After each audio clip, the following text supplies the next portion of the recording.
আমাদের নেতারাও তাই করে তো, তাই করে, পায়খানা ঘরের টাকা মেরে খেয়ে নিয়েছে। আশ্চর্য ব্যাপার। হ্যাঁ, সরকার পায়খানা ঘরের জন্য টাকা দিয়েছে 3000, ওতেও দেখছি ও মোটামুটি খেয়ে নিয়েছে 900 টাকা, 2500। আশ্চর্য। গরিব মানুষের একটা ঘর এসেছে, গরিব মানুষের, সরকার টাকা দিয়েছে, ও আবার রাতের অন্ধকারে গিয়ে বলছে 10,000 যদি না দিবি তোর নাম কেটে ফটিকের নাম তুলে দিব। ও ভয় করছে যে 1 লাখ টাকা গরিব মানুষ পাবো, এখন যদি আমার নাম কেটে দেয় তাহলে বিপদ। কি বলছি বুঝতে পারছেন না? ও ভয়ে ভয়ে 10,000 টাকা মেরে দিয়েছে। কি বলবো আপনাকে, আল্লাহু আকবার। এরকম নেতা পশ্চিম বাংলাতে আছে। একজন মানুষ মর্মান্তিক অবস্থা, মারা যাচ্ছে, নার্সিংহোমে নিয়ে যাওয়া হলো, তা নার্সিংহোমে ভর্তি নিচ্ছে না। কোনো একজন নেতা ফোন করে দিয়েছে যে ভর্তি নেন, এটা আমার রুগী। যখন নার্সিংহোম থেকে বার হচ্ছে রুগী, বিল হয়েছে 30,000। গরিব মানুষ দিতে পারছে না, যে আমি দিতে পারবো না, 30,000 আমার পক্ষে সম্ভব নয়। তখন নার্সিংহোমের মালিক বলছে আপনি যদি ডাইরেক্ট আমাকে ফোন করতেন তাহলে ওটা 20,000 হয়ে যেত। আপনি যাকে দিয়ে ফোন করিয়েছেন ওর জন্য 10,000 রাখতে হবে যে। এই হচ্ছে নেতার চরিত্র। এরকম নেতা আছে? আল্লাহু আকবার, আল্লাহু আকবার। এটা আমাদের নেতাদের চরিত্র। আমি পৃথিবীতে এরকম নেতা দেখিনি যে জোর করে বলে আমার টিকিট না দিলে পার্টি পরিবর্তন করে দিব, আছে না? আল্লাহ, এই তো পঞ্চায়েত ভোটে প্রধান হবে, একটা গ্রামের মেম্বার হবার জন্য 10 লাখ 15 লাখ টাকা দিয়ে টিকিট কিনেছে না? কেন এত টাকা দিয়ে টিকিট কিনতে হয় কেন? মানুষ বুঝে না? আগে আন্ডার প্যান্ট পরে ঘুরতে, এখন বুলেট গাড়িতে ঘোরে। টাকা কি ওর ছাপাখানা, ওর বাপের কল আছে? মানুষ বোঝে না। আগে ওকে মানে কেউ চিনত না ওকে, আগে বাজারের লোক। এখন 4 চাকা গাড়ি করে ঘুরছে, মানুষ বুঝে না এগুলো টাকা কোথা থেকে আসে। ও কি, কোন প্রফেসর, কোন কলেজে চাকরি করে, এত টাকার মালিকও বর্তমানে। হ্যাঁ, এই করছে নেতার চরিত্র। আর আমরা মানুষ এই নেতাদের ব্যাপারে ভোটের আগে কি স্লোগান দিই? আমাদের নেতার চরিত্র ফুলের মতো পবিত্র, এবার ভোটে জিতবে কে অমুক ছাড়া আবার কে। তুমি যে নেতার সার্টিফিকেট দাও তার চরিত্র ফুলের মতো পবিত্র। ও সকালে একরকম কথা বলে, বিকেলে আর এক রকমের বলে। বড় ভাইকে একরকম কথা বলে, ছোট ভাইকে একরকম নিয়ে ঝামেলা লাগিয়ে দেয়। বিচার করার সময় দুজনের কাছে টাকা খেয়েই বলে তোর পক্ষেই রায় দিয়ে দেবো। এই হচ্ছে বর্তমান অবস্থা। আল্লাহ সুবহানাহু ওয়া তাআলা পবিত্র আল কোরআনে বলছেন, নাহনু নাকুসসু আলাইকা আহসানাল কসাস বিমা আওহাইনা ইলাইকা হাযাল কোরআন। সারা পৃথিবীতে যত গদ্য পদ্য উপন্যাস কবিতা আবৃত্তি যা কিছু আছে, আল্লাহ সুবহানাহু ওয়া তাআলা পবিত্র আল কোরআনে যে সমস্ত কিচ্ছা কাহিনী, ঘটনা, উপন্যাস, কথাবার্তা বর্ণনা করেছেন, এর থেকে উত্তম কোনো কথা আর পৃথিবীর কোনো মানুষের লেখা বইয়ের ভিতরে থাকতে পারে না। ওই জন্য আমি একাধিকবার বলি যে একটা মানুষ যদি তার জ্ঞানের পরিপূর্ণতা যদি লাভ করতে চায়, সে যদি মনে করে আমি জ্ঞানী হব, আমি তো মনে করি একটা মানুষ তার জ্ঞানের পরিপূর্ণতার জন্যে শুধু যদি কোরআন মাজিদটাই যদি অধ্যয়ন করে, তাহলে তাকে আর এক্সট্রা কোনো কিতাব অধ্যয়ন করে তাকে জ্ঞানী হতে হবে এরকম কোনো অপশন নেই। কারণ আপনারা জানেন, সকলেই শিক্ষিত মানুষ, যে পৃথিবীতে জ্ঞানকে বিভিন্ন স্তরে ভাগ করে দেওয়া হয়েছে, শিক্ষাকে বিভিন্ন ডিপার্টমেন্টে ভাগ করে দেওয়া হয়েছে। ওই জন্য দেখবেন মাধ্যমিক পাস করার পরে সরকারিভাবে ওই ছাত্রকে জানানো হয় যে তুমি কোন বিষয় নিয়ে পড়াশোনা করবে বলো। কেউ বিজ্ঞান নিয়ে পড়ছে, কেউ বাংলা নিয়ে পড়ছে, কেউ ভূগোল নিয়ে পড়ছে। একটা ডিপার্টমেন্টে এগিয়ে যাচ্ছে। এখন ভূগোলের কোনো ছাত্রকে যদি বলা হয় যে একটা ইংলিশের ক্লাস তোমাকে আজকে নিতে হবে, তার পক্ষে এটা সম্ভব নয়, সম্ভব নয়। আপনি চিকিৎসার জগতে আসুন, নাকের ডাক্তার আলাদা, চোখের ডাক্তার আলাদা, কানের ডাক্তার আলাদা, হাড়ের ডাক্তার আলাদা, হার্ট স্পেশালিস্ট, কেউ চোখের স্পেশালিস্ট, কেউ গাইনোলজিস্ট, বিভিন্ন ডিপার্টমেন্টে ভাগ করা হয়েছে, হয়েছে না? আপনি যদি একটা মানে চোখের ডাক্তারকে যদি বলেন যে একটা মহিলার বাচ্চা হবে এখনই, আপনাকে সিজার করতে হবে, এই ডাক্তারের পক্ষে সম্ভব না অসম্ভব? অসম্ভব। তার মানে পৃথিবীতে এমন একটা সাবজেক্ট আপনি দেখাতে পারবেন না যে সাবজেক্টের ভিতরে একটা মানুষের প্রয়োজন, সমস্ত জ্ঞান সেই সাবজেক্টের ভিতরে পাওয়া যাবে। পৃথিবীতে এরকম কোনো বই খুঁজে পাওয়া যাবে না। একটি মাত্র কেতাব আছে, তার নাম আল কোরআন। আপনি বৈজ্ঞানিক হবেন, মহাকাশ সম্পর্কে জানবেন, আপনি এর ভিতরে তথ্য খুঁজুন, পেয়ে যাবেন। মায়ের পেটে কিভাবে বাচ্চা জন্ম হয়, কতদিনে বাচ্চা রুহু আসে, কতদিন রক্ত অবস্থায় থাকে, সমস্ত ডিটেলস এর ভিতরে পাবেন। আপনি অর্থনৈতিক জীবন সম্পর্কে জানতে চাইছেন, এতে পাবেন। পারিবারিক জীবন সম্পর্কে জানতে চাইছেন, আপনি এতে পাবেন। এক কথায় তিবিয়ান আলী কুল্লে শাই, আল্লাহ সুবহানাহু ওয়া তাআলা প্রত্যেক ব্যাপারে আলোচনা করে দিয়েছেন, প্রতিটা বিষয়ে। এবং শুধু আলোচনা করেছেন তা নয়, একেবারে নির্বোধ, একেবারে অশিক্ষিত, একেবারে নিরক্ষর, একেবারে পাগল কোয়ালিটির মানুষদের জন্যেও এমন সূক্ষ্ম সূক্ষ্ম কিছু বিষয়ের উদাহরণ পেশ করেছেন, যেটা বোঝার জন্য জ্ঞানী হবার প্রয়োজন নেই, সাধারণ মানুষ হিসেবে থাকলেই বোঝা সম্ভব। একটা দুটো আপনাকে দৃষ্টান্ত পেশ করি। পৃথিবীতে কিছু মানুষ আছে, তারা নিজেকে নাস্তিক বলে দাবি করে, করে না?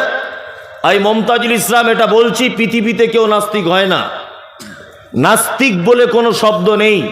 যেগুলো ব্যবহার করা হয় এগুলো এমনিতে ব্যবহার করা হচ্ছে, নাস্তিক বলে কোনো শব্দ নেই। ডিকশনারিতে পাবেন নাস্তিক, এগুলি এমনিতে, কিন্তু আদেও নাস্তিক বলে কিছু নেই। শিক্ষিত মানুষরা জানেন যে কর্তা ছাড়া কর্ম অচল, তাই না? কর্তা ছাড়া কোনোদিন কর্ম হয়? হয় না। আমি বিরিয়ানি খাচ্ছি এখন, বিরিয়ানিটা খুব টেস্ট। আচ্ছা বলুন তো, এর পিছনে একটা রাঁধুনি লুকিয়ে আছে না নেই? আছে।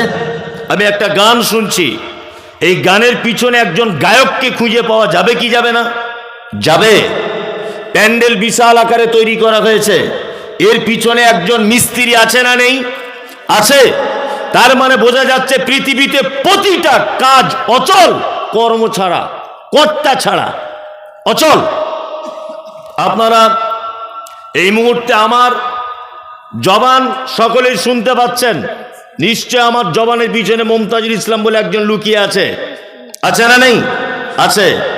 এবার আপনাকে বলছি, সূর্য পূর্ব দিকে উঠে পশ্চিম দিকে আস্তে আস্তে আস্তে আস্তে তার আলোকে নিভিয়ে দিয়ে চলে যায়, রাত্রি নেমে আসে, তাই তো?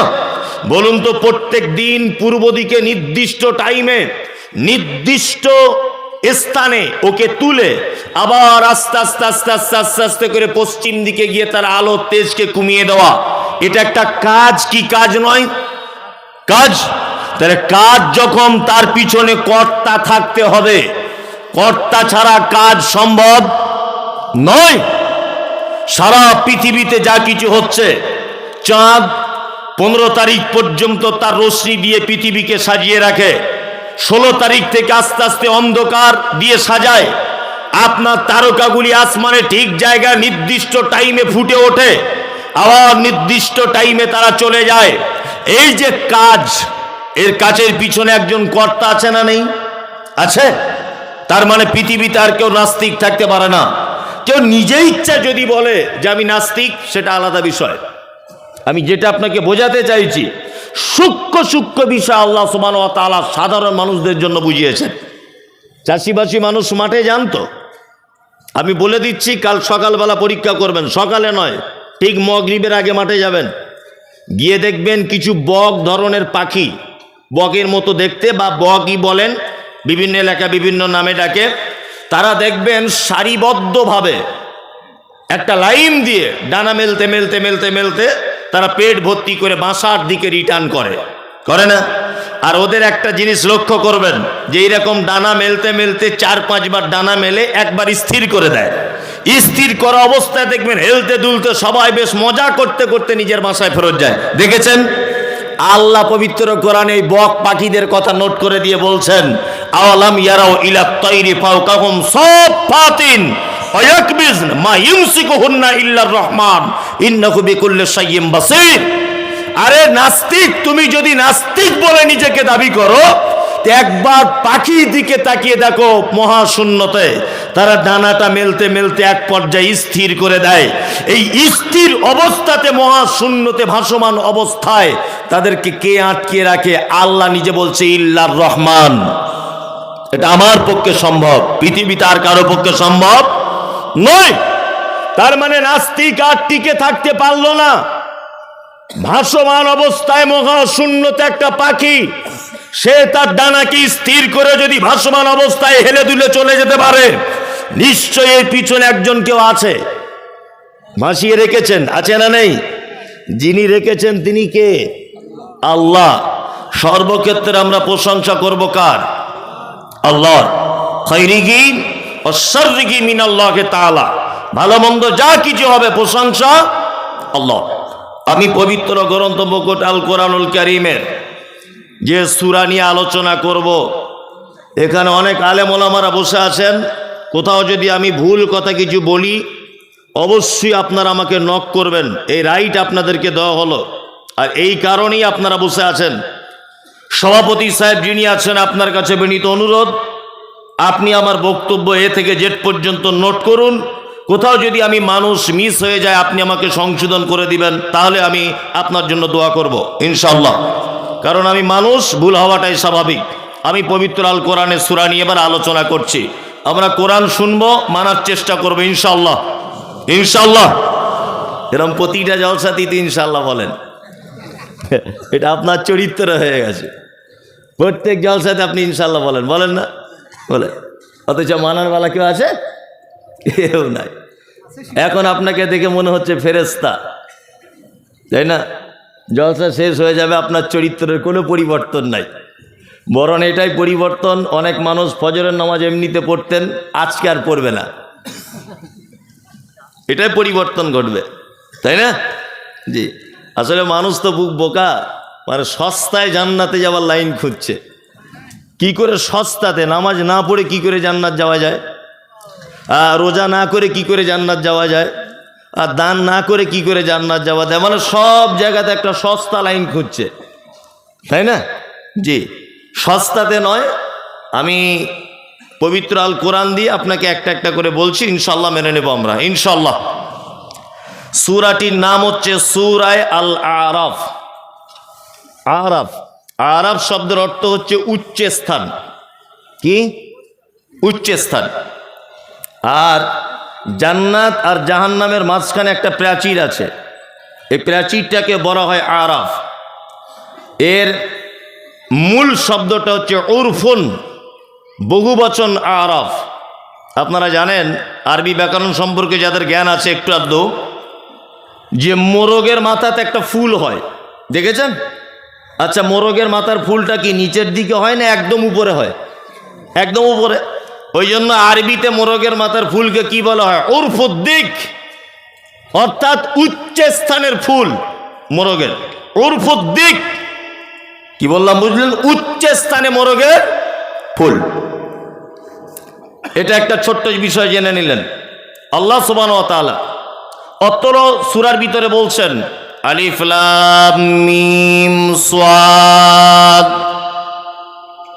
পবিত্র আল কোরআনে 29টি সূরার ভিতরে এইরকম কিছু শব্দ পাবেন।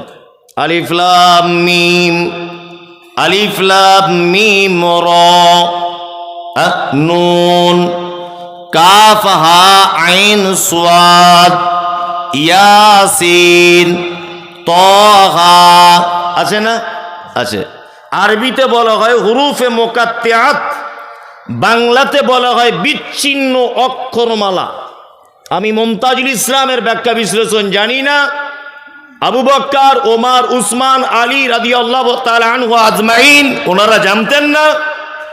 আল্লাহ নবী সাল্লাল্লাহু আলাইহি ওয়াসাল্লাম কিছু বলেননি, সাহাবায়ে কিরামগণ এ ব্যাপারে প্রশ্নও করেননি।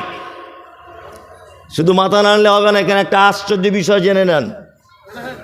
আল্লাহ নবী সাল্লাল্লাহু আলাইহি ওয়াসাল্লাম বলেননি, কিন্তু সাহাবীগণ প্রশ্ন করেননি। এরই নাম ঈমান। আর আমাদের আপনাদের নদিয়া জেলা পার্শ্ববর্তী জেলা, বক্তব্য রাখতে রাখতে এক জায়গায় বলছি যে কাঁধে দুজন ফেরেশতা নিয়োগ করেছেন আল্লাহ, মানুষের যা কিছু হয় সব কিছু তারা লেখে। তা আমাকে একজন প্রশ্ন করে বলছে, হুজুর তারা যে লেখে খাতাগুলো কোথায় থাকে? আচ্ছা বলি, এটা কি কোনো প্রশ্ন? আর এটা জেনে ওর লাভ কি? কোনো লাভ আছে? লাভ নাই। উটের গোস্ত খেলে অজু থাকে? থাকে অজু? থাকবে না। তো ও আবার প্রশ্ন করছে বেশ জুত করে, কেন থাকবে না? কেনটা জানার ইচ্ছা কেন এত? আল্লাহ নবী সাল্লাল্লাহু আলাইহি ওয়াসাল্লাম বলেছেন এতটুকুই শেষ। কি বললাম বুঝলেন? এতটুকুই শেষ। এইটুকুন আপনাকে একটা চমৎকার ঘটনা বললে আপনি বুঝতে পারবেন সাহাবায়ে কিরামদের চরিত্র কেমন। আল্লাহ নবী সাল্লাল্লাহু আলাইহি ওয়াসাল্লাম একদা মসজিদের ভিতরে বসে আছেন, সাহাবীদেরকে বলছেন, আল্লাহ রসুল তোমরা কি জানো আবু বকরের ঈমান কেমন? তখন সাহাবাগণ বলছেন, আল্লাহ রসুল আপনি আর আল্লাহ ভালো জানে, আমরা কি করে জানবো আবু বকরের ঈমান কেমন? এটা কেমন কথা?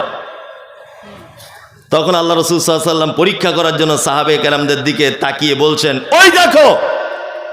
ওই দেখো রাস্তা দিয়ে একটা 4 পায়ের প্রাণী তার কাঁধের উপরে উঠে মালিক তার প্রাণীর সঙ্গে কথা বলতে বলতে যাচ্ছে। আচ্ছা বলুন তো, আমি যদি এখন বলি যে ওই রাস্তা দিয়ে একটা গরুওয়ালা তার গরুর পিঠের উপরে গরুর সঙ্গে কথা বলতে বলতে যাচ্ছে, কেউ বিশ্বাস করবে?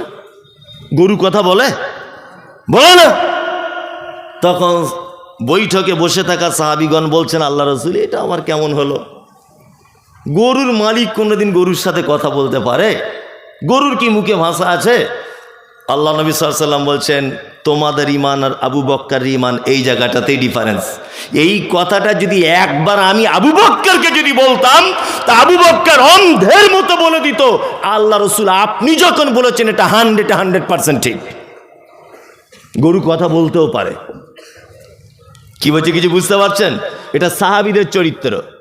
আর আমাদের চরিত্র, উটের গোশ খেলে কেন ভাঙবে? এত গরুর গোশ খায় অজু ভাঙে না?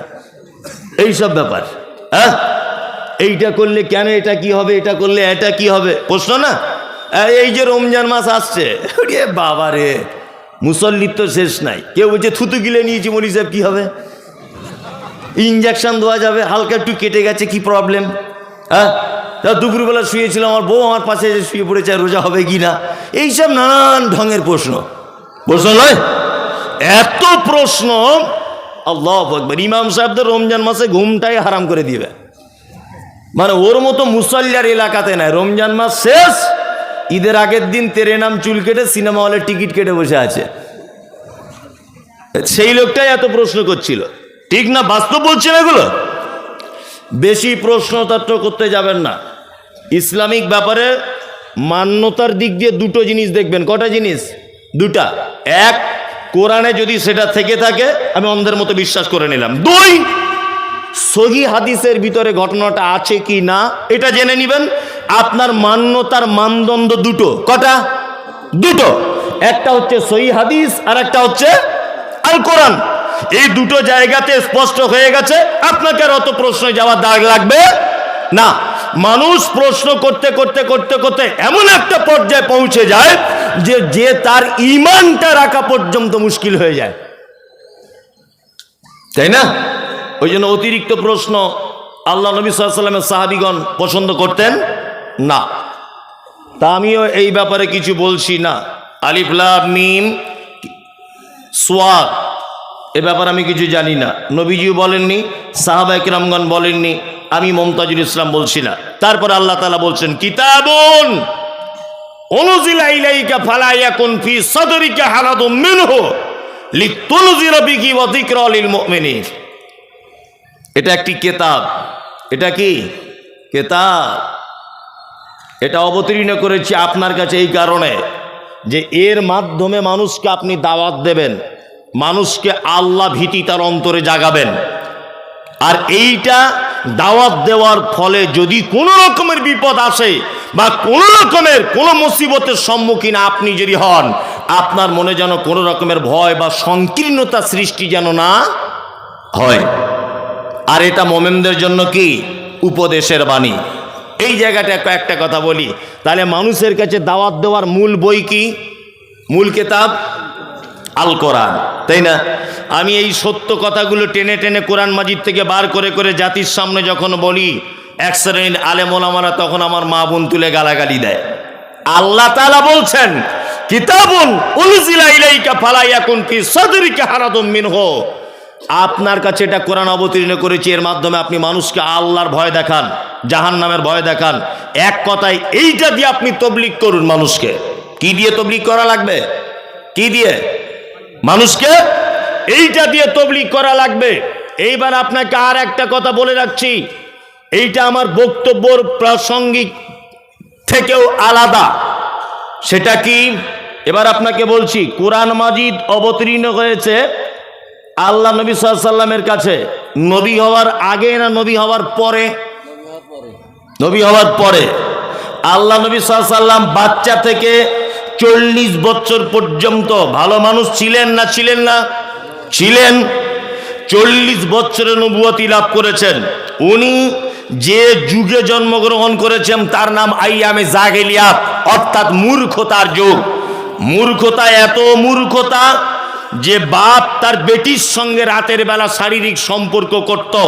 মানুষ মারা গেলে তার মাথাটা কেটে মগজ বার করে ঠিক এই টুপিটার মতো মাথার খুলিটা করত, তাতে শরাব পান করত তারা। মৃত্যু মানুষের মাথার খুলিতে শরাব পান করত। সেই যুগে সব থেকে 4টি পাপ ছিল পৃথিবীর ভয়ঙ্কর পাপ। 1, চক্রবৃদ্ধি হারে সুদ। 2, গোত্তরীয় ঝামেলা। 3 নম্বরে হচ্ছে ব্যভিচার। 4 নম্বরে হচ্ছে আর একটা পাপ, সেই পাপের নাম হচ্ছে ব্যভিচার, সুদ, মদ পান আর গোত্তরীয় ঝামেলা। 4টি পাপ। আল্লাহ নবী সাল্লাল্লাহু আলাইহি ওয়াসাল্লাম এই পাপকে ঠেকানোর জন্যে নবী হওয়ার আগে একটা সংগঠন তৈরি করেছিলেন। সংগঠনের নাম দিয়েছিলেন হিলফুল ফুজুল, আপনারা জানেন। আর এই হিলফুল ফুজুল সংগঠনের মাধ্যমে যুবকদের দায়িত্ব দিয়ে এই অসভ্য জাতিকে আবার আলোর দিকে ফেরত আনার জন্য তিনি আপ্রাণ চেষ্টা চালাচ্ছিলেন। আর এরই মাঝখানে তিনি চলে যেতেন জাবালে নূর বলে একটি পাহাড়, সেই পাহাড়ের একেবারে উঁচুতে একটা গুহা, তার নাম হীরা। হীরা গুহাতে আল্লাহর ধ্যান করতেন। হঠাৎ করে একদিন জিবরিল এলেন, ঘটনা কেটে কেটে দিয়ে বলছি। জিবরিল এসে বলছেন যে আপনি পড়ুন। আল্লাহ নবী সাল্লাল্লাহু আলাইহি ওয়াসাল্লাম বলছেন আমি পড়তে জানি না। জিবরিল আমিন আল্লাহ রসুলকে চেপে ধরলেন, ধরে বললেন পড়ুন। বলছে আমি পড়তে জানি না। আবার চেপে ধরলেন, পড়ুন। আল্লাহ নবী সাল্লাল্লাহু আলাইহি ওয়াসাল্লাম তিনি পড়লেন ইকরা বিইসমি রাব্বিকাল্লাযী খলাক। 5টি কোরআনের আয়াত অবতীর্ণ হলো। এইখানে আপনার কাছে আমার প্রশ্ন, সেটা হচ্ছে এই আল্লাহ নবী সাল্লাল্লাহু আলাইহি ওয়াসাল্লাম সর্বপ্রথম অসভ্য জাতিকে পরিবর্তন করার জন্য কাদের কাজে লাগিয়েছিলেন? হিলফুল ফুজুল সংগঠন দিয়ে। কাদের? যুবকদেরকে। নাম্বার 2, এতদিন পর্যন্ত জাতিকে পরিবর্তন করার জন্য নিজস্ব জ্ঞান ব্যবহার করছিলেন।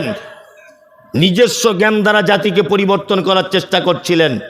আল্লাহ তাআলা হীরা গুহাতে ডেকে নিয়ে বলছেন, নবী আপনি তো লেখাপড়া জানেন না, তার মানে আপনার পক্ষে সমাজ পরিবর্তন করা সম্ভব নয়। ওই জন্য পবিত্র আল কোরআনের যে বিষয়ে প্রথমে আয়াত অবতীর্ণ হলো ইকরা, আপনি প্রথমে পড়ুন, তার মানে বোঝা যায় শিক্ষিত মানুষ দিয়ে সমাজ পরিবর্তন করা সম্ভব। সমাজ পরিবর্তন করতে গেলে 3টে জিনিস দ্বারা সম্ভব। 1, ঐক্যবদ্ধ। আল্লাহ নবী সাল্লাল্লাহু আলাইহি ওয়াসাল্লাম ঐক্যবদ্ধ যুবকদেরকে নিয়ে সমাজ পরিবর্তন করতে চেয়েছিলেন। 2, যুবকদেরকে নিয়ে পরিবর্তন করতে হবে। সমাজের উন্নতি ঘটাতে হবে কাদের নিয়ে? যুবকদের। আর আমাদের, আরে বাবা, মসজিদের সেক্রেটারি কে? বলছে ফটিক চাচা তুমি হও। চাচার বয়স কত না? 75 বছর। ও তো নিজেই পেচ্ছাপ পায়খানা করে ফেলবে কাপড়ে, ও কি দায়িত্ব পালন করবে? 60 বছর বয়স হয়ে গেলে সরকার তাকে বাড়িতে বসিয়ে দেয়, চাকরি থেকে বসায় না? সরকার জানে না? সরকারি স্তরে উচ্চ মানুষ নেই?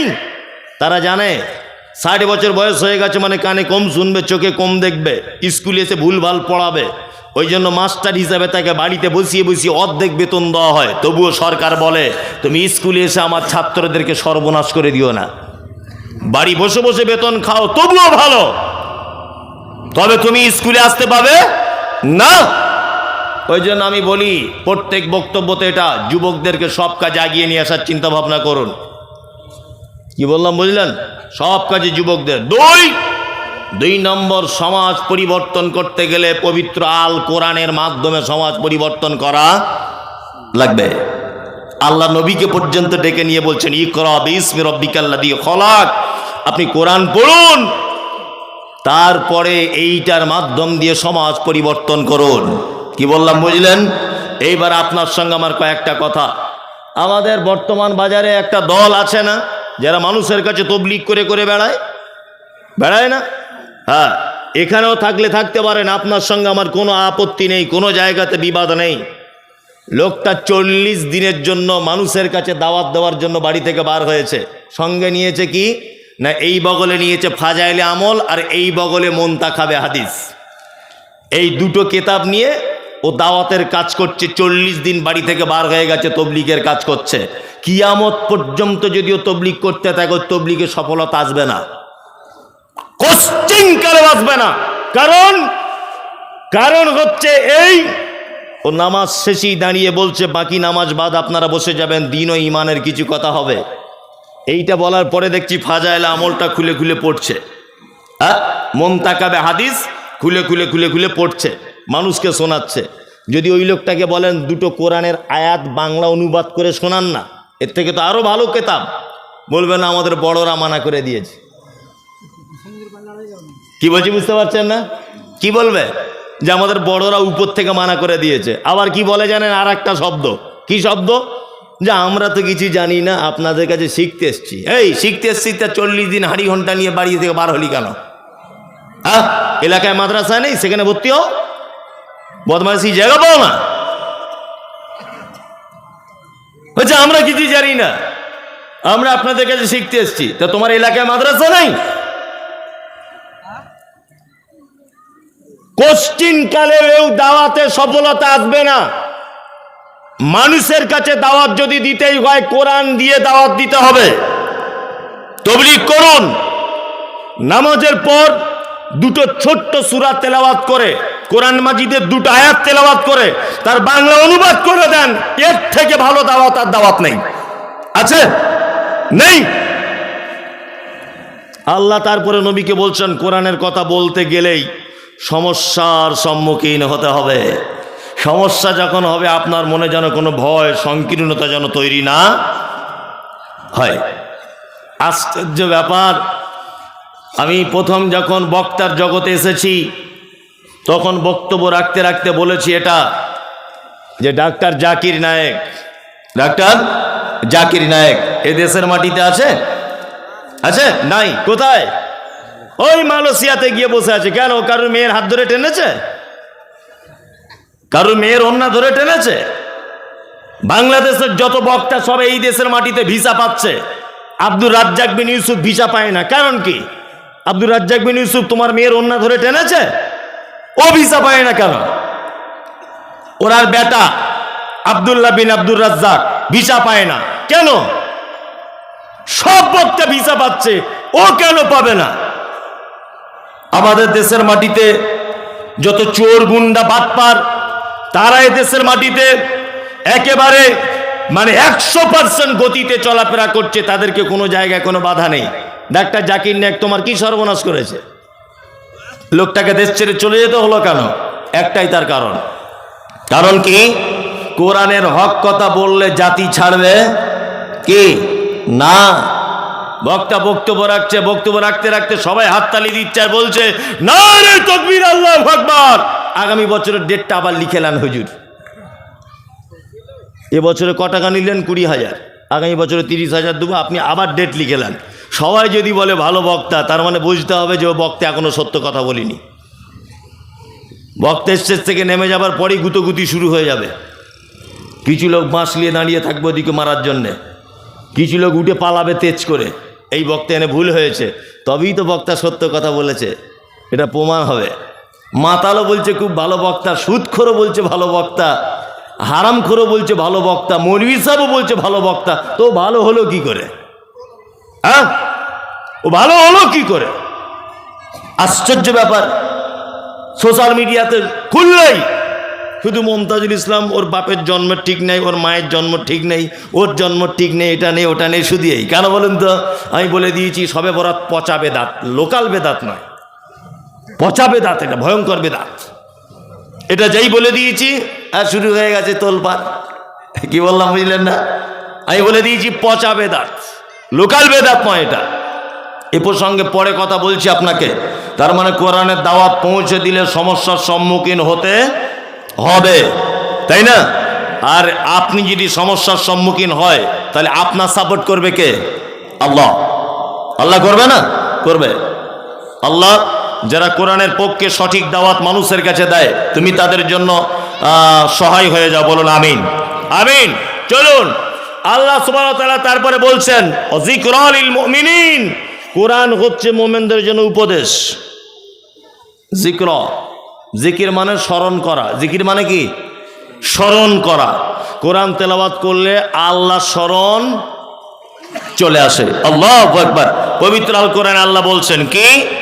ইন্নামাল মুমিনুনা আল্লাযীনা ইযা যুকিরাল্লাহু ওয়াজিলাত কুলুবুহুম ওয়া ইযা তুলিয়াত আলাইহিম আয়াতুহু যাদাতুহুম ঈমানা ওয়া আলা রাব্বিহিম ইয়াতাওয়াক্কালুন।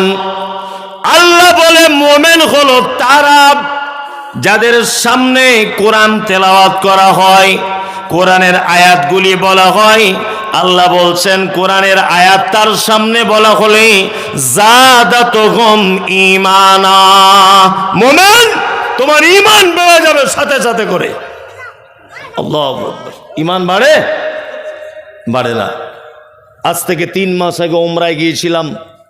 উত্তর দিনাজপুরের একজন চাচা আমার সাথে গিয়েছিল। অশিক্ষিত লোক, লেখাপড়া জানে না, বাংলাও লিখতে জানে না, কোনো রকম গ্রাম্য বাংলায় কথা বলতে পারে। তা কাবাতে তওয়াফ যখনই করি, চাচা আমার জামার কলারটা এইভাবে ধরে রাখে। তা আমি বারবার বলি, চাচা তুমি আমাকে ধরে রাখো, আমার তো ডিস্টার্ব হয়।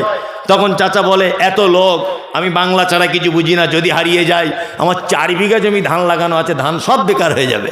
ওই একটাই কথা বারবার বলে। তাই বললাম, আর লোকের আর চিন্তা, তোমার ধানের চিন্তা চাচা? তো বলছে না, লাগিয়েছি তো মহব্বত করে, ওটা রেখে চলে এলাম আপনার ভালোবাসা, আপনার সাথে ওমরা করতে। এখন ওইটাও একটা টেনশনের ব্যাপার। আর ঠিক আছে, ওমরা করুন। আল্লাহু আকবার।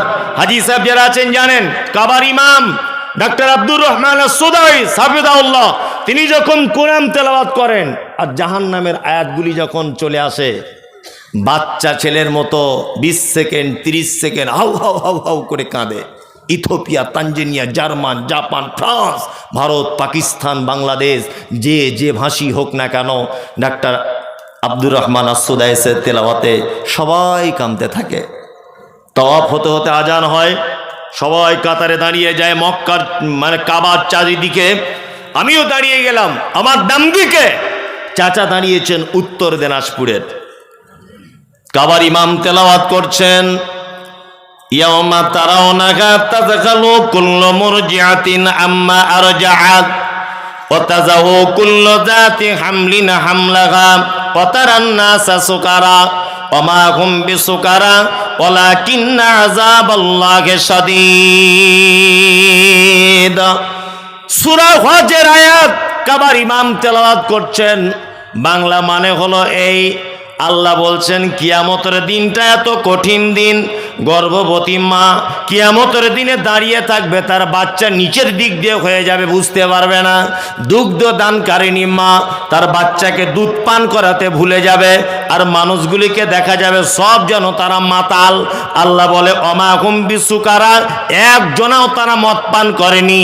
ওয়ালাকিন্না আযাবাল্লাহি শাদীদ, শুধু আমার কঠিন আযাব এই আজাবের ভয়ে মানুষ থর করে মাতালের মতো থাকবে, কাঁপবে, মাতালের মতো অভিনয় করবে কিয়ামতের মাঠ। এই আয়াতটা যখন তেলাওয়াত করছেন আব্দুর রহমান আসুদাইস বাচ্চা ছেলের মতো হাউ হাউ করে কাঁদছেন। আমি মমতাজুল ইসলাম একটু আধটু আরবি বুঝি, একটু আধটু পুরুনা বুঝলেও কোরআনের এই আয়াতটা যখন আমারও স্মরণ হয়ে গেল, আমার চোখ দিয়েও পানি পড়তে শুরু করে দিল। আমার পাশে যে চাচা দাঁড়িয়ে আছে নিরক্ষর চাচা, দেখলাম বাচ্চা ছেলের মতো আমার থেকেও জোরে জোরে হাউ হাউ করে কাঁদছে। নামাজের পরে চাচাকে নিকটে ডেকে বললাম, চাচা আমি না হয় আলেম মানুষ, কিছু বুঝলাম বলে কাঁদলাম, তুমি কেন কাঁদলে বলো? চাচা বলছে, মমতাজুল আমার বয়স 60 থেকে 65 বছর, তুমি আমার বেটার বয়সী, তবে শোনো কোরআন শুনলে যে ঈমান বেড়ে যায়। পৃথিবীতে এতদিন বেঁচে আছি, প্রায় আমার 50 বছর নামাজ ধরা হলো, বাচ্চা বয়স থেকে নামাজ পড়ি, কিন্তু কোরআন শুনলে কখনো চোখ দিয়ে পানি এলো না। আর আজকের কাবার ইমামের তেলাওয়াত শুনে এত ভালো লেগেছে, চোখ দিয়ে পানি চলে এলো। আমি বললাম, চাচা ভালো লাগেনি, এটা আল্লাহর ওয়াদা। আল্লাহ বলেছেন যাদাতুহুম ঈমানা। মোমেনের সামনে যখন কোরআন যখন তেলাওয়াত করা হবে, মোমেনের ঈমান তখন যেন বেড়ে যাবে, ঈমান বেড়ে যাবে মোমেনের। কোরআন তেলাওয়াত শুনলে ঈমান বাড়ে? বাড়ে না। এই যে রমজান মাস আসছে, ইমাম সাহেব যদি 10 মিনিট তারাবির জায়গায় 15 মিনিট করে দেয়, ওর চাকরি 12:30 বেজে যাবে, যাবে না? বেতের নামাজ নিয়ে 1 ঘন্টা লাগছে ইমাম সাহেবেরও, একটু ভদ্রভাবে তেলাওয়াত করছে মাখরাজ সহকারে। মুসল্লিরা বাইরে এসে মিটিং করছে আর বলছে ইমাম সাহেব পাল্টাতে হবে।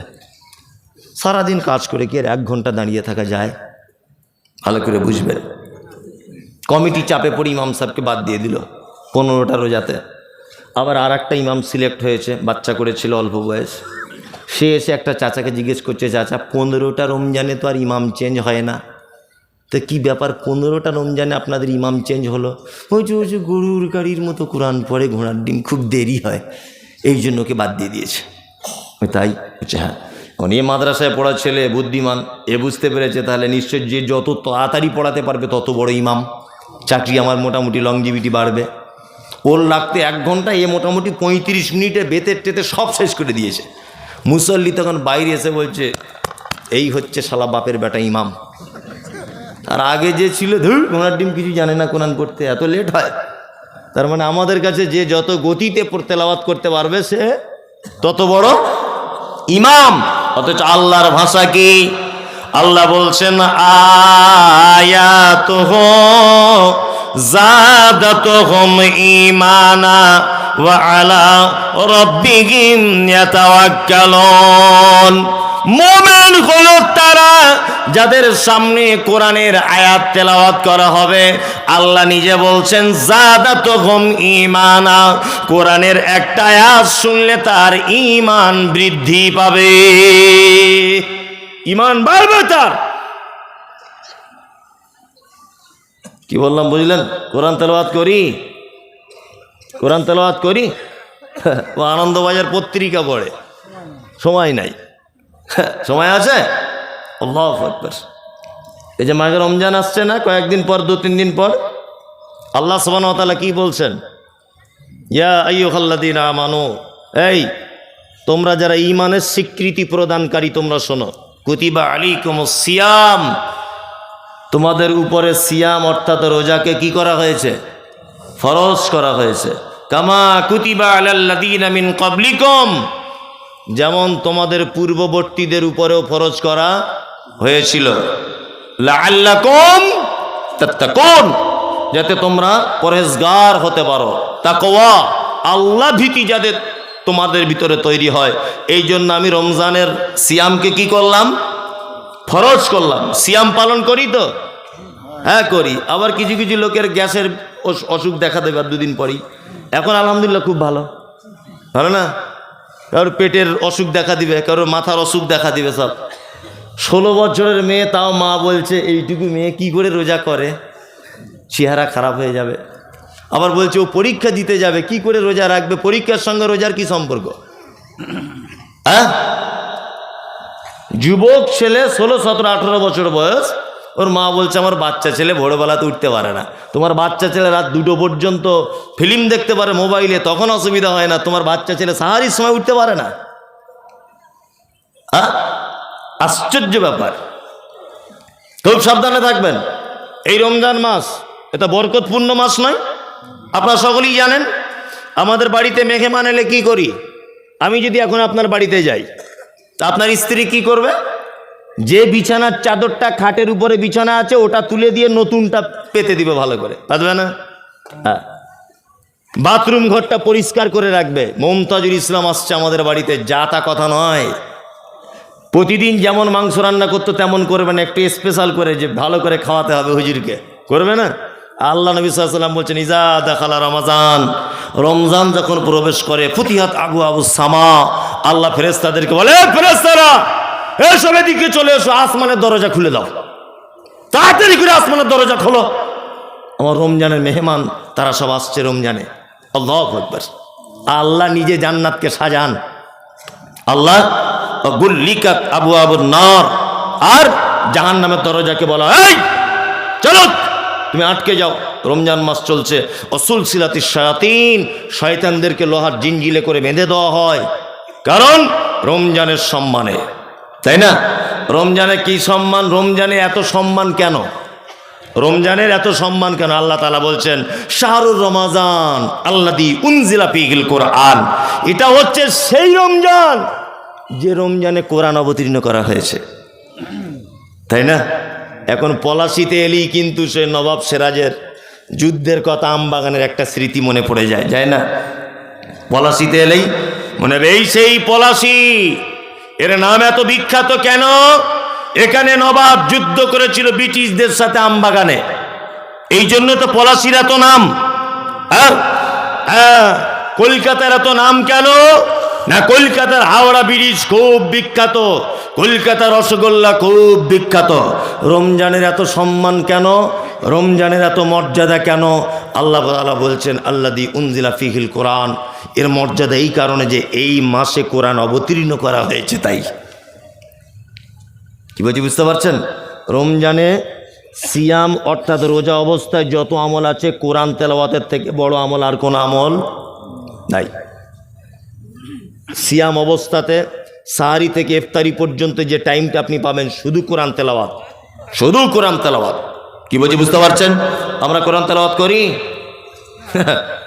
ওসবেতে ঝামেলাতে নাই। আমরা কি করে সস্তায় জান্নাতে যাওয়া যাবে সেই রাস্তাটা বলে দেন, এই রাস্তা আমরা ঘুরছি। আল্লাহ তুমি আমাদের কোরআন বেশি বেশি করে তেলাওয়াত করার তৌফিক দান করো, আমিন আমিন।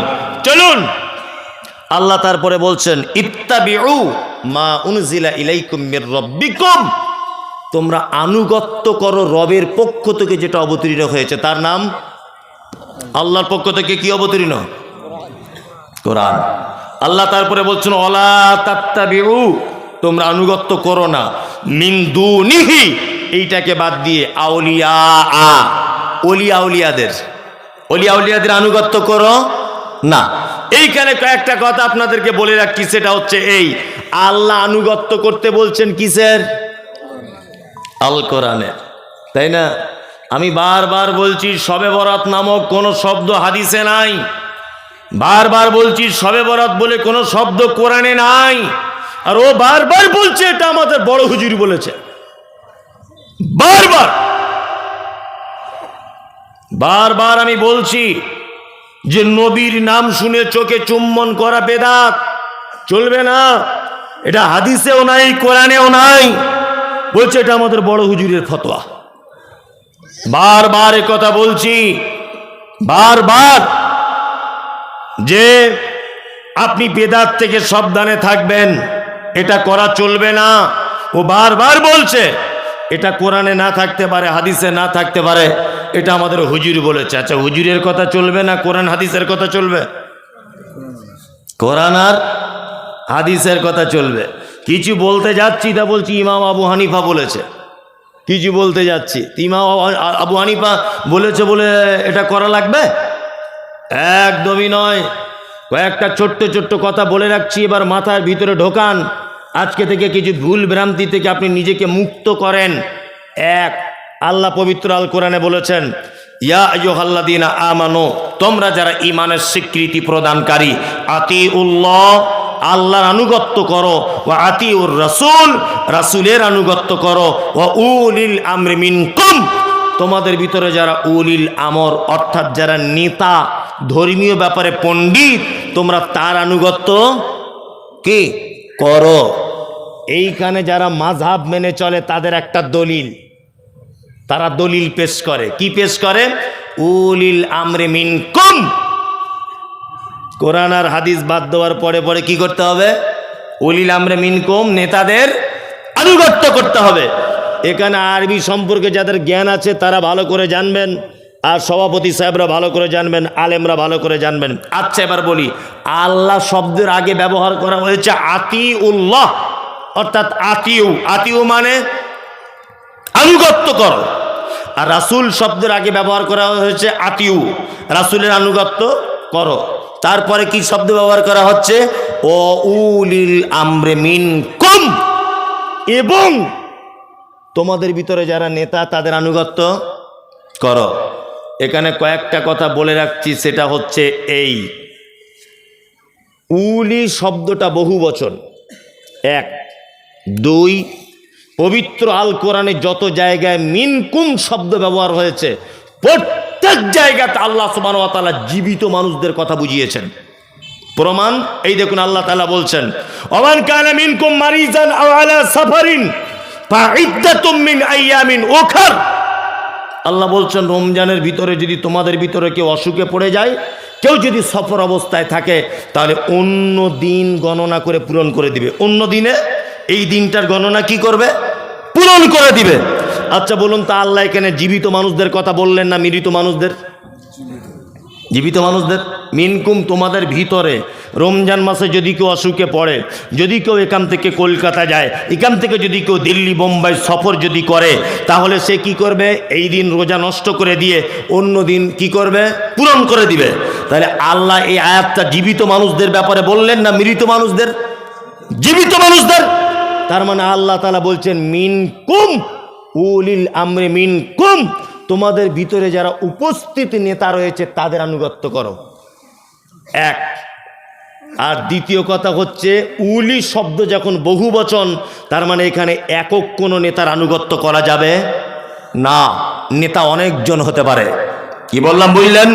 আরে ওই জন্য তো আমরা আহলে হাদিসরা বলি, ইমাম আহমদ বিন হাম্বল, ইমাম শাফি, ইমাম মালিক, ইমাম আবু হানিফা, সকলকে আমরা মানি যদি ওনাদের কথাগুলো মুহাম্মদ সাল্লাল্লাহু আলাইহি ওয়াসাল্লামের কথা হয়। কি বলছি বুঝতে পারছেন? আর ও বলছে আমি ইমাম শাফিকে মানি না। তুমি কোন মাযহাবের? বলছে আমি আবু হানিফা ছাড়া কিছু বুঝি না। ওর এটা যদি উক্তি হয় আবু হানিফা ছাড়া কিছু বুঝি না, তাহলে আমি তো বলবো ও হুজুর কোরআনের এই আয়াতকে অমান্য করলো, এটা প্রমাণ হবে, হবে না? আল্লাহু আকবার। ইমাম আবু হানিফা রাহিমাহুল্লাহ বেঁচে আছেন না মারা গেছেন? মারা গেছেন। ইমাম শাফি রাহিমাহুল্লাহ বেঁচে আছেন না মারা গেছেন? মারা গেছেন। তার মানে ওরা তো এখন আর নেই, তাই তো? তার মানে ধর্মীয় ব্যাপারে যদি হাদিস এবং কোরআন এ দুটো দিয়ে যদি সমস্যার সমাধান না যদি হয়, তাহলে বর্তমান যারা আলেম, বড় আলেম রয়েছেন তাদের শরণাপন্ন হতে হবে। যদি তাদের কাছেও সমস্যার সমাধান না হয়, আল্লাহ বলছেন ফাইন তানাযাতুম ফি শাইইন ফারুদ্দুহু ইলাল্লাহি ওয়া রাসূল, তাহলে তোমরা আল্লাহ এবং তার রাসূলের দিকে প্রত্যাবর্তন করো, এটাই তোমাদের জন্য কল্যাণ। এইবার একটা কথা আপনাদেরকে বলি, খুব মনোযোগ সহকারে শুনবেন। আল্লাহ নবী সাল্লাল্লাহু আলাইহি ওয়াসাল্লাম পৃথিবী থেকে চলে গেছেন কত হিজরিতে? কারো জানা আছে? 11 হিজরিতে। কত? 11। ইমাম আবু হানিফা, যাকে বলা হয় ইমামে আজম বলা হচ্ছে, ইমামে আজমের জন্ম হয়েছে 80 হিজরিতে। কত? 80। তার মানে আল্লাহ নবী সাল্লাল্লাহু আলাইহি ওয়াসাল্লাম চলে যাবার কত বছর পরে জন্ম? 69 বছর পরে। নিশ্চয় ইমাম আবু হানিফা রাহিমাহুল্লাহ মায়ের পেট থেকে তিনি ইমাম হননি, মিনিমাম 10 বছর পড়াশোনা করতে হয়েছে, তাই না? তারপর ইমাম হয়েছে। তার মানে আল্লাহ নবী সাল্লাল্লাহু আলাইহি ওয়াসাল্লাম চলে যাবার 79 বছর পর ইমাম হয়েছেন ইমাম আবু হানিফা রাহিমাহুল্লাহ, তাই তো? এবার আপনাকে একটা কথা বলি, 150 হিজরিতে পৃথিবী থেকে চলে গেছেন ইমাম আবু হানিফা রাহিমাহুল্লাহ, 150 হিজরিতে জন্ম হয়েছেন ইমাম শাফি রাহিমাহুল্লাহ। এইভাবে 300 হিজরির ভিতরে সমস্ত আইম্মায়ে কেরামগণ পৃথিবী থেকে চলে গেছেন। ইমাম আহমদ বিন হাম্বল, ইমাম শাফি, ইমাম মালিক, ইমাম আবু হানিফা, ইমাম বুখারী, ইমাম তিরমিজি, সমস্ত আইম্মায়ে কেরাম 300 হিজরির ভিতরে পৃথিবী থেকে চলে গেছেন। তখনও পর্যন্ত শবে বরাতের জন্ম হয়নি। 300 হিজরি পর্যন্ত নবী দিবস ছিল না, 300 হিজরি পর্যন্ত কিয়াম ছিল না, 300 হিজরি পর্যন্ত হালুয়া রুটি ছিল না, 300 হিজরি পর্যন্ত দাঁড়িয়ে ইয়া নবী সালাম আলাইকা ছিল না, 300 হিজরি পর্যন্ত নবীর নাম শুনে চোখে চুম্বন করতে হবে ছিল না। তারও 150 বছর পরে শবে বরাতের জন্ম। তার মানে মুহাম্মদ সাল্লাল্লাহু আলাইহি ওয়াসাল্লাম পৃথিবী থেকে চলে যাবার 450 বছর পরে শবে বরাতের জন্ম। এটা সুন্নত হয় কি করে? সুন্নত কোনো জিনিস প্রমাণ করতে গেলে মুহাম্মদ সাল্লাল্লাহু আলাইহি ওয়াসাল্লামকে বেঁচে থাকা অবস্থায় প্রমাণ লাগবে। কি বলছি বুঝতে পারছেন? কিছু বুঝতে পারছেন? কত বড় বিয়াদব! বলছে নবীজির দাঁত ভেঙে দিয়েছিল, নবীজি শক্ত জিনিস খেতে পারেনি, ওই জন্য একটু হালুয়া করে খাই। বলে না? বলে। আপনাকে একটা জিনিস বোঝাচ্ছি, আমি শুনে নেন। আমার বেটা যদি এখন বলে যে আমি আমার বাপের বরযাত্রী গিয়েছি, কথাটা কেমন? চলবে? চলবে না। আচ্ছা, হালুয়া করে কোন মাসে? আরবি শাবান মাসে, তাই না? শাবান মাসে হালুয়া করে 15 তারিখে। আল্লাহ নবী সাল্লাল্লাহু আলাইহি ওয়াসাল্লামের দাঁত ভেঙেছে উহুদের মাঠে। কোন মাসে? শাওয়াল মাসের 7 তারিখে। কোন মাসের? শাওয়াল মাসের 7 তারিখে। শাবানের পরের মাসের নাম কি? রমজান। রমজানের পরে শাওয়াল 7 তারিখ। তার মানে 15 তারিখ থেকে এইদিকে 15 দিন, ওদিকে 1 মাস, 1 মাস 15 দিন, আর ওদিকে 7, 15 7 কত? 22। মানে এখনো নবীজির দাঁত ভাঙতে 1 মাস 22 দিন বাকি। ও বিয়াদব তার আগে হালুয়া করে বসে আছে। তার মানে এর পাছার চামড়া তুলে দিতে হবে হারাম করে। এখনো দাঁত ভাঙতে 1 মাস 22 দিন বাকি আল্লাহ নবী সাল্লাল্লাহু আলাইহি ওয়াসাল্লামের। কি বলছি বুঝতে পারছেন? ও আগে থেকে হালুয়া করে বসেছে, তার মানে ও দাঁত ভাঙার পক্ষে। দাঁত এখনো ভাঙেনি যাতে নবীজির দাঁত ভাঙে। হ্যাঁ, হালুয়া খেয়েই ও সুন্নত পালন করবে। কত বড় হারামখোর! আল্লাহু আকবার। এই দেখুন, আপনাকে আরো মজার কথা বলি, সব গোপন কথা। কি? বাড়িতে মোমবাতি জ্বালাচ্ছে, বলছে বেটা চারিদিকে দিবি, ঘরের সাইডে আছে, সব জায়গায়। বলছে কেন আব্বা? বলছে তোর দাদুর রুহু আজকে আমাদের বাড়িতে ঢুকবে, অন্ধকারে যাতে অসুবিধা না হয়, ধাক্কা টাক্কা না মারে। সব দেখুন বাড়িতে মোমবাতি জ্বালাচ্ছে। ওর দাদুর আর কাজ নাই। ও কবরে কি হালাতে আছে, তার পাছাতে মুগুরের বাড়ি চলছে কিনা ঠিক নাই, বলছে ওর দাদু ঘরে আসবে। কি বলছি বুঝতে পারছেন? বেঁচে থাকা অবস্থায় কোনোদিন তার ঘরে লাইট ছিল না, আর মরে যাবার পরে মোমবাতি জ্বালিয়ে দিয়েছে, বলছে তার রুহু আসবে। আর ওর রুহু আসবে তুমি কি করে বুঝলে? আর তুমি দেখলে কোন চোখ দিয়ে যে ওর রুহু আসছে? আশ্চর্য ব্যাপার। আমাদের সব কি কোন দলের বলুন, আপনারা সবাই দেখতে পাবেন। আমাদের বিশেষ করে মহিলারা বিশেষ করে এই পাপের সঙ্গে যুক্ত, এই বেদাতে যুক্ত নয় বেশিরভাগ। আমি আর লোকের কথা কি বলবো, আমার মা আমাকে জিজ্ঞাসা করছে তাহলে শবে বরাতের দিন রোজা রাখতে হবে তো? মানে আগেকার দিনের মেয়ে তো, মূর্খ সুর্খ, লেখাপড়া জানে না। তো আমি বলছি কেন তুমি আজকে রোজা রাখবে কেন? বলছে না, তোর বড় বুবু ফোন করেছিল, রোজা রাখতে বলছে। মানে ওরা সব আর কি অন্য মাযহাবের, আমার আব্বা বিয়ে শাদী দিয়েছে, সব রোজা রাখতে বলছে। আমি বলছি তুমি এই 15 তারিখকে কেন্দ্র করে যদি রোজা রাখো, তা তোমার জাহান্নামে যাওয়ার জন্য এটাই যথেষ্ট হয়ে যাবে। কি বলছি বুঝতে পারছেন? একদম নয়। কেন? যারা প্রত্যেক মাসে মাসে 3 দিন রোজা রেখে অভ্যস্ত তারা রাখবে। কেউ যদি ঢং করে বলে শবে বরাতের দিন 15ই শাবানে সিয়াম পালন করতে হবে, তাহলে এটা বেদাত। আর মুহাম্মদ সাল্লাল্লাহু আলাইহি ওয়াসাল্লাম কি বলেছেন? কুল্লু বিদাতিন যালাল ওয়া কুল্লু যালালাতিন ফিন্নার। প্রত্যেক নতুন আবিষ্কৃত ইবাদত হচ্ছে ভ্রষ্টতা। প্রত্যেক ভ্রষ্টতাকারী স্থান ফি মধ্যে, নার মানে আগুন, আগুনের মধ্যে। আল্লাহু আকবার। আল্লাহ তুমি আমাদের সহি হাদিস এবং কোরআন মোতাবেক চলার তৌফিক দান করো, বলুন আমিন। আমিন। হুজুরের কথাই ইসলাম চলবে, না আমার আপনার কথাই চলবে, না কোরআন এবং হাদিসের কথাই চলবে? কোনটা? কোরআন এবং হাদিসের কথাই চলবে। কোনো এক জায়গায় বক্তব্য রাখতে রাখতে আমি বলেছি, জানাজা করতে গেছি কোনো এক জায়গায়, তো একটা চাচা বলছে সবাই দোয়া বলুন, মিনহা খালাকনাকুম ওয়া ফিহা নুঈদুকুম ওয়া মিনহা নুখরিজুকুম তারাতান উখরা। আমি জোরে জোরে বলে দিচ্ছি এ দোয়া চলবে না, বিসমিল্লাহ বলে দেন। চাচা তখন বলছে মমতাজুল ইসলামের মতো বদমাশ মৌলভী সাহেব জগতে নাই। আচ্ছা কেন চাচা, কি হলো তোমার? তুমি কত দূর লেখাপড়া শিখেছো? কোরআনের আয়াত মিনহা খালাকনাকুম বললে অসুবিধা কোথায়? বললাম চাচা কোরআনে আছে বলে সব জায়গায় যে বলা লাগবে, তুমি এটা বুঝলে কেমন করে? বলছে কোরআনের আয়াত মানে সব জায়গাতে বলা যাবে। তাহলে তোমার বড় বেটার নাম ফেরাউন রাখো, এটা তো ফেরাউন কোরআনে আছে। বলছে ওটা কেমন কেমন হচ্ছে না? যে কেন কেমন কেমন?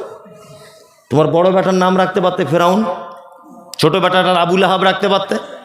আবুল আহাবের নামও তো কোরআন মাজিদে এসেছে, তাই না? তার মানে বোঝা যায় কোরআন মাজিদে আছে বলেই যে সব জায়গায় বলা যাবে তা নয়। রুকুতে গেলে কি বলি? সুবহান রাব্বিয়াল আজিম। এইটার পরিবর্তে কেউ যদি বলে কুল হুয়াল্লাহু আহাদ আল্লাহুস সামাদ, নামাজ হবে না থাকবে না যাবে? নামাজ বাতিল হয়ে যাবে। কেন? সুবহান রাব্বিয়াল আজিমের থেকে তো কুল হুটা আরো ভালো, ভালো না? কেন নামাজ বাতিল হবে কেন? মানে ওই জায়গাটায় ওইটা সিস্টেম নাই। তাই ওই জন্য সকল দিনই ভাই ও বোনেদের কাছে বিনীত অনুরোধ, আল্লাহ তাআলার ভাষা শুনুন। আল্লাহ বলছেন ইত্তাবিউ, তোমরা আনুগত্য করো, মা উনজিলা ইলাইকুম মির রাব্বিকুম, রবের পক্ষ থেকে যেটা অবতীর্ণ করা হয়েছে অর্থাৎ আল কোরআন। আর অন্য আয়াত অনুযায়ী বোঝা যায় মুহাম্মদ সাল্লাল্লাহু আলাইহি ওয়াসাল্লামের কথাবার্তা, সহিহ হাদিস, এই দুটো ছাড়া আর আমল করার মতো আর মান্যতার যোগ্য কোনো বই পৃথিবীতে আর নাই। এইবার আপনাদেরকে মজার কয়েকটা কথা বলে দিই, দিয়ে চলে যাব। এক, আল্লাহ তারপরে বলছে ওয়ালা তাত্তাবিউ মিন দুনিহি আউলিয়া, আর ওলিয়া উলিয়াদের আনুগত্য করবে কে? না। এই আল্লাহর ওলি বুঝেন তো কাদের বলে? আল্লাহর ওলি হওয়া সহজ না কঠিন? এই বলছে কঠিন, মানে ওনাকে ভাবারও হয়েছে কঠিন। আমাদের কেমন করে বলে, আল্লাহর ওলি কেমন করে ডেফিনিশন কেমন করে দেয় আমাদের সামনে জানেন তো?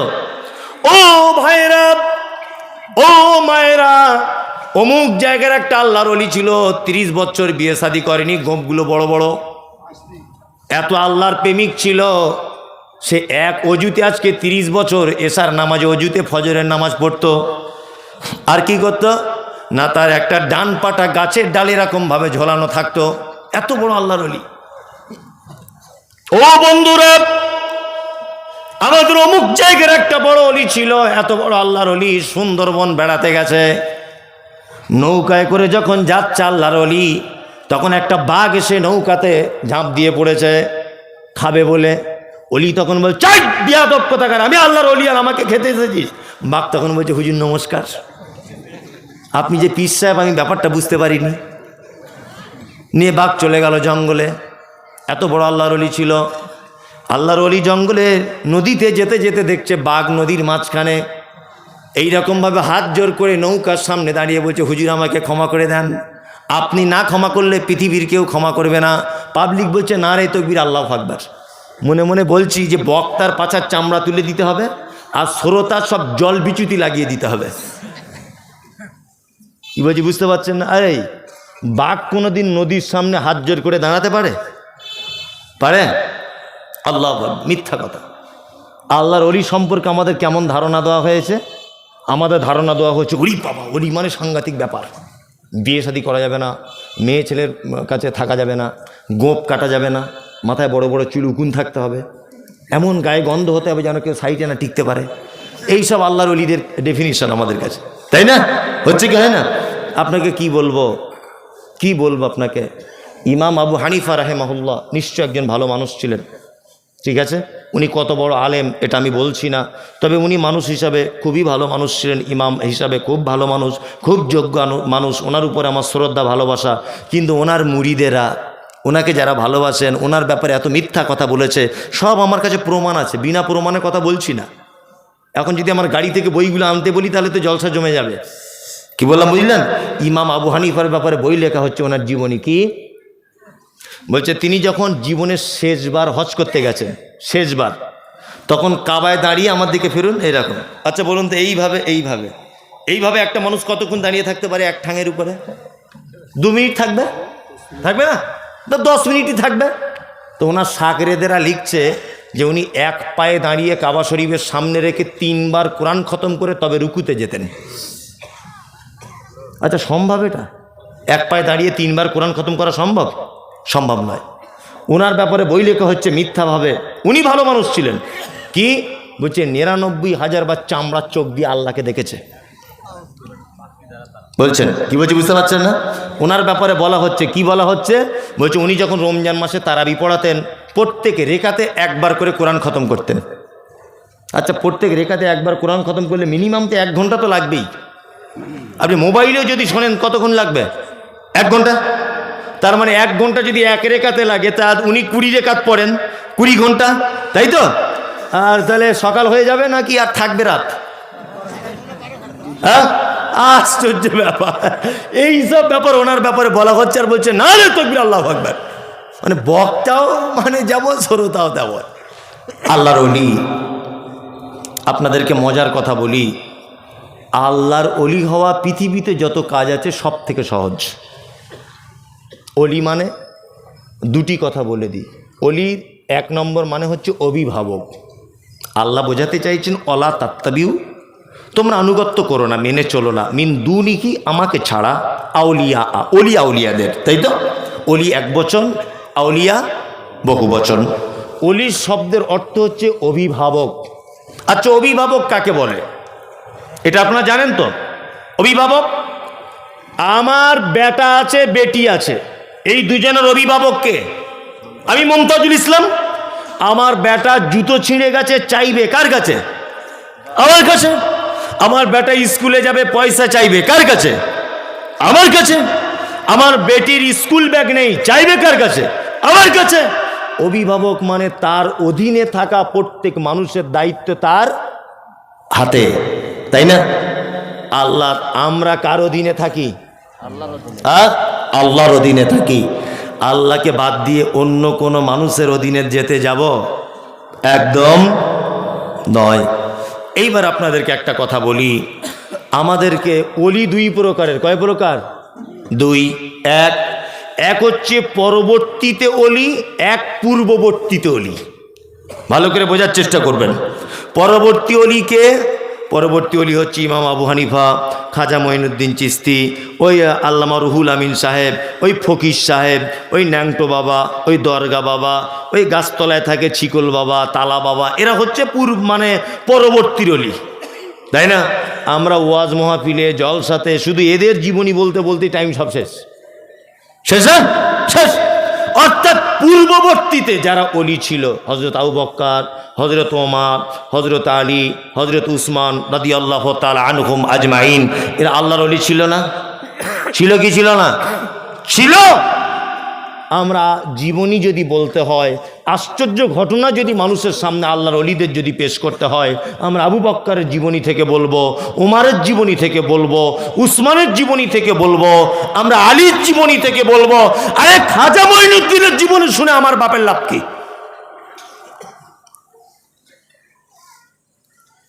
ফুরফুরা শরীফের পীর সাহেব দাদা হুজুর, ওনার জীবনী শুনে আমার লাভ কি? ইমাম আবু হানিফার জীবনী শুনে আমার লাভ কি?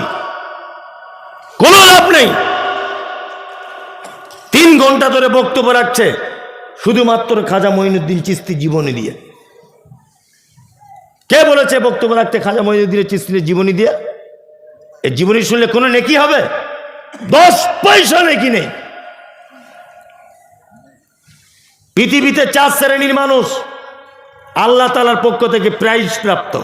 1, আনা আমাল্লাহু মিনান নাবিয়্যিনা ওয়াস সিদ্দিকিনা ওয়াশ শুহাদাই ওয়াস সালিহিন। 1 নবীগণ, 2 সাহাবায়ে কিরামগণ, 3 শহীদগণ, 4 সালিহিন, সৎ কর্মপরায়ণ যারা, তারা। এই 4 শ্রেণীর মানুষ ছাড়া তৃতীয় কোনো ব্যক্তির আর গল্প শোনা যাবে না। চলুন, আল্লাহর অলি মানে আশ্চর্য ঘটনা, আমরা যেটা জানি, তাই না? জি, সাহাবীদের জীবনে আশ্চর্য ঘটনা ঘটেনি? ঘটেছে। আপনাকে চমৎকার চমৎকার কয়েকটা ঘটনা বলি, মরা মানুষের মতো আপনি বসুন। এক, হযরত আবু হুরায়রার নাম শুনেছেন? শুনেছেন।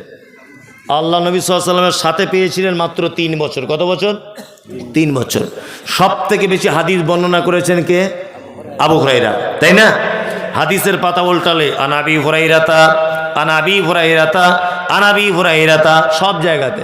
আর মহিলাদের মধ্যে আনা আয়েশাতা রাদিয়াল্লাহু তাআলা আনহা, আনা আয়েশাতা রাদিয়াল্লাহু তাআলা আনহা।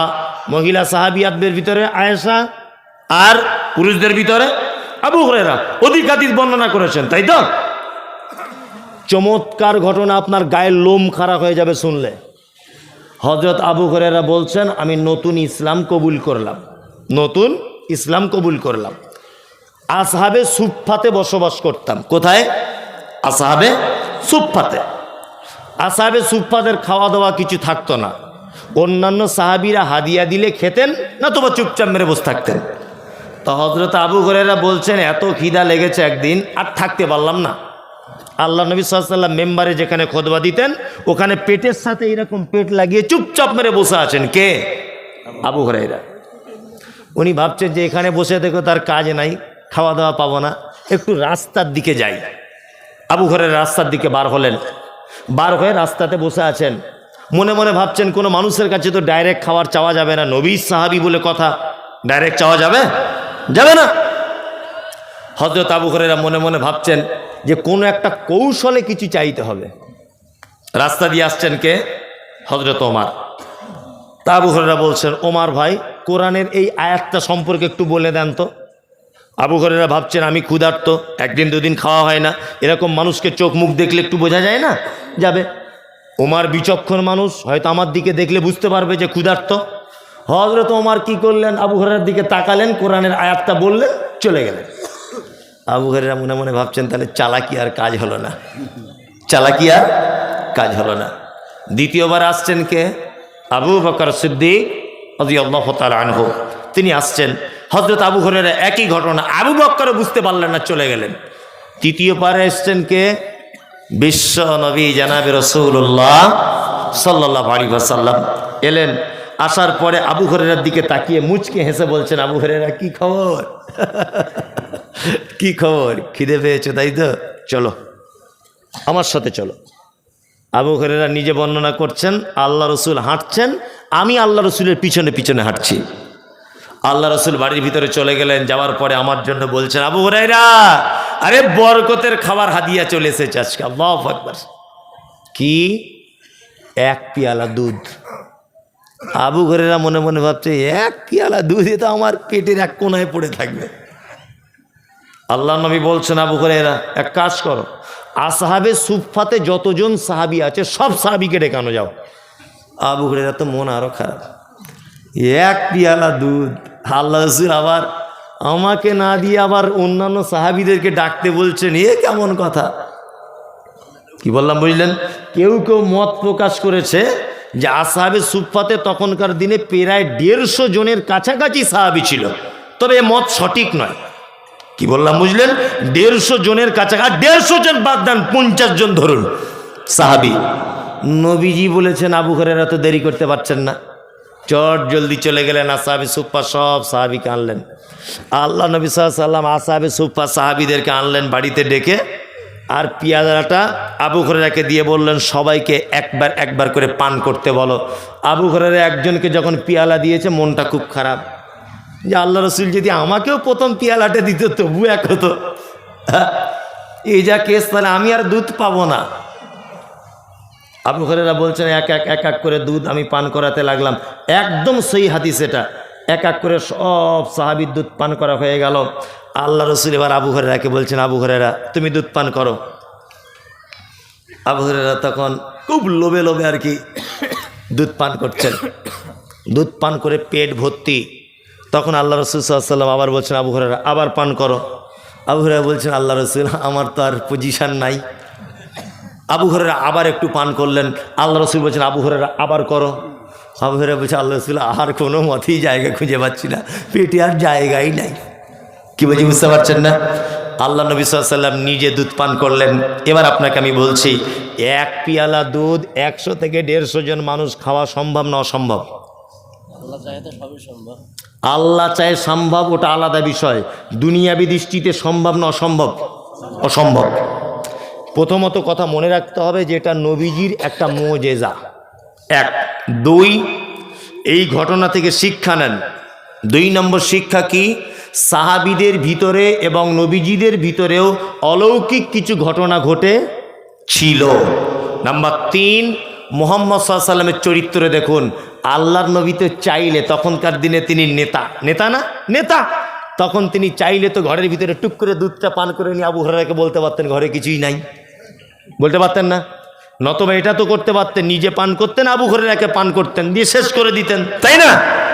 তার মানে বোঝা যাচ্ছে নেতা শুধু হলে হবে না, নেতার অধীনে যত মানুষ থাকবে সবাইকে ভাগ বিলি বন্টন করে তবে খেতে হবে, তাই না?